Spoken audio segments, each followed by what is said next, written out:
Hi everyone, it's Melissa, and today I am talking about the best books that I read in 2024. The past year, I didn't read as much as I had read previous years, and I didn't read as many five-star books as I would have liked. So I didn't have a large pool to choose from. So I have quite small top lists this year. I'm not doing a top 10. I have five top nonfiction and three top fiction books to share with you because I didn't feel like rounding out to 10 just for the sake of rounding out to 10. These are the books that I really loved and really want to talk about. So let's start with my top fiction of 2024. At number 3, we have The Long Dark Tea Time of the Soul by Douglas Adams. This is the sequel to Dirk Gently's Holistic Detective Agency, but I would say that it's really not a sequel. It's just another book featuring Dirk Gently. You can read them in any order. Dirk Gently's Holistic Detective Agency is much more sci-fi, whereas this one is more fantasy, relating to myth. There's some Norse gods in it, but it has that same feel of, first of all, being really, really funny, and second of all, having a lot of different threads that seem to be going nowhere, but all kind of converge at the end in a way that's very satisfying. I had a blast reading this, and that's why it's my number 3. Book number 2 is The Electric State by Simon Stalenhag. This is not a graphic novel, not an illustrated book. It is an art book with some text that creates a story. It is really beautifully illustrated. The illustrations have this kind of like photorealistic look to them, and while they're futuristic, they feel kind of old, like you were flipping through a photo album. In the book, we're following a teen girl who is traveling across what was once the United States, and traveling across this landscape, this post-apocalyptic landscape, heading to the West Coast, and we're not sure why she's heading there, and the story obviously reveals itself as you read on. So this is very much centered around the art, but the story, I think, is great, and I think they both just complement, the words and the art just complement each other perfectly. I absolutely adored this book and will read it again and again and again. Really, really loved this. And my favorite fiction book of 2024 was actually the first book that I read in 2024, and that is Redshirts by John Scalzi. This is a comedic science fiction book, and as the title suggests, it kind of pays homage to Star Trek and I think sci-fi shows in general. But this is a reference to like ensigns that would always be the fodder for the plot. They would always be the ones that would die on away missions to prove that you're in a serious situation. And this book follows these red shirts, these ensigns, who keep dying all the time, and then there's a mystery element of them trying to figure out what's going on in the ship and why there's this pattern of ensigns dying.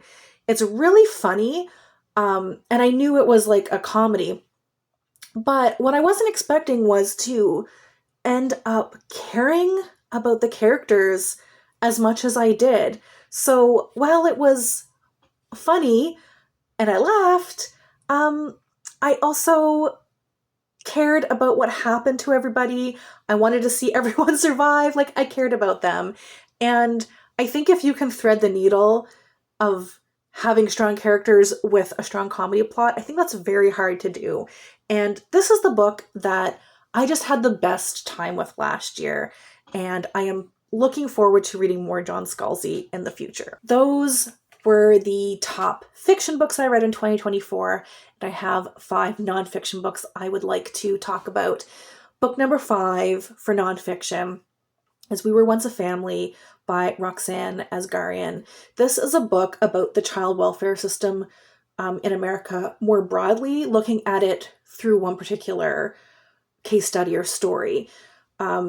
So the story is this tragic event that happened where these adoptive mothers murdered their children, their adoptive children. These children had faced some neglect based on their birth families, but they were never abused, and they only faced abuse after they were adopted. So the book goes into that story specifically, but kind of broadly discusses lots of problems with the child welfare system, corruption in the court system, systemic issues surrounding race and poverty, like why neglect happens, all the things that create a bias for how children are placed into care and how they are adopted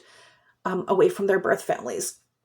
I thought this was really well done, and I don't think it disparages adoptive families. It more so focuses in on the problems with the system as it's currently built. My number 4 nonfiction read of 2024 is The Immortal Life of Henrietta Lacks by Rebecca Skloot. This has been on my TBR forever. I'm so glad I finally picked it up. It is about Henrietta Lacks, whose cells were taken from her during a biopsy. She had cervical cancer, and they were grown and started proliferating, multiplying, and just don't die. They keep multiplying. They've had numerous applications, are still being used in labs today. They have helped develop cancer treatments. They have helped develop the polio vaccine. They are one of the most important tools, I guess, in medical history, at least modern medical history. She didn't know her cells were taken. Her family didn't know about it until, I think, decades later, if I remember correctly.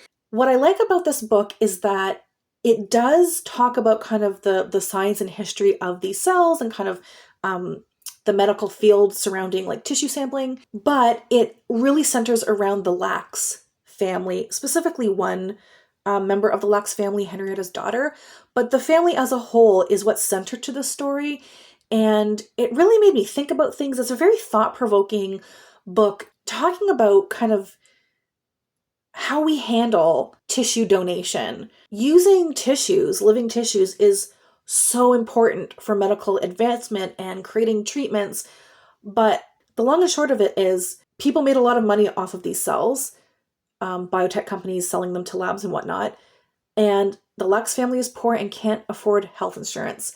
So yeah, just a really thought-provoking book, and I love how it centered the family. Book number 3 is Wifedom, Mrs. Orwell's Invisible Life by Anna Funder.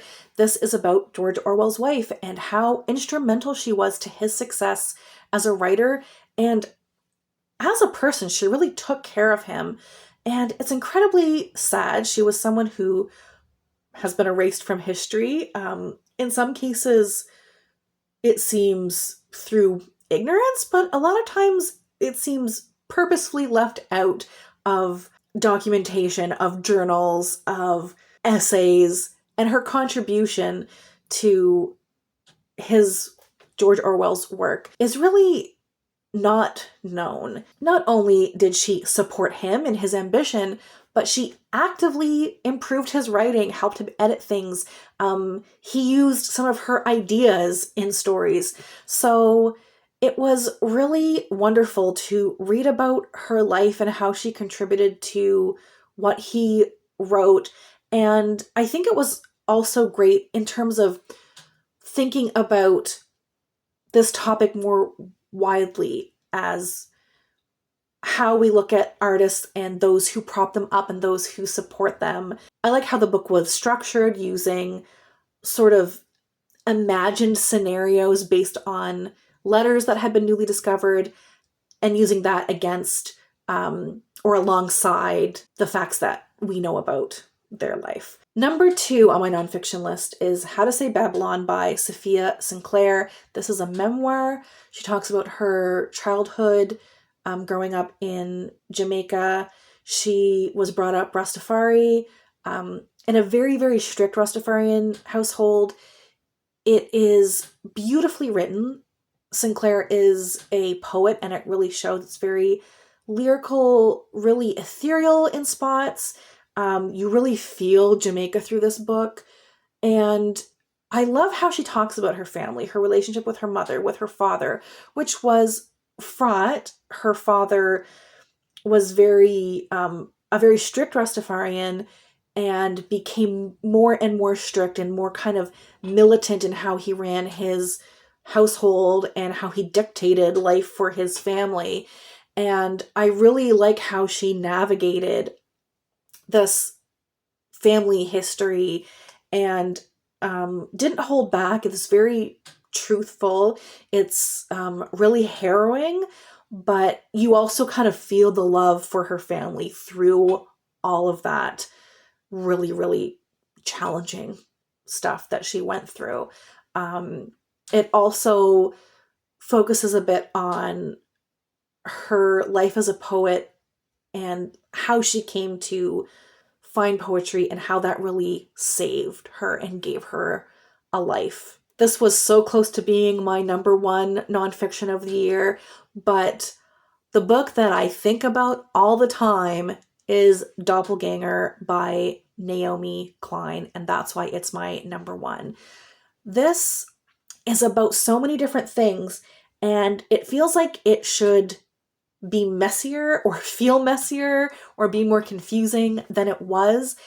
She talks about so many different things, but she keeps bringing it back to this central idea of how we view ourselves, how we present ourselves, how we communicate with others and miscommunicate with others.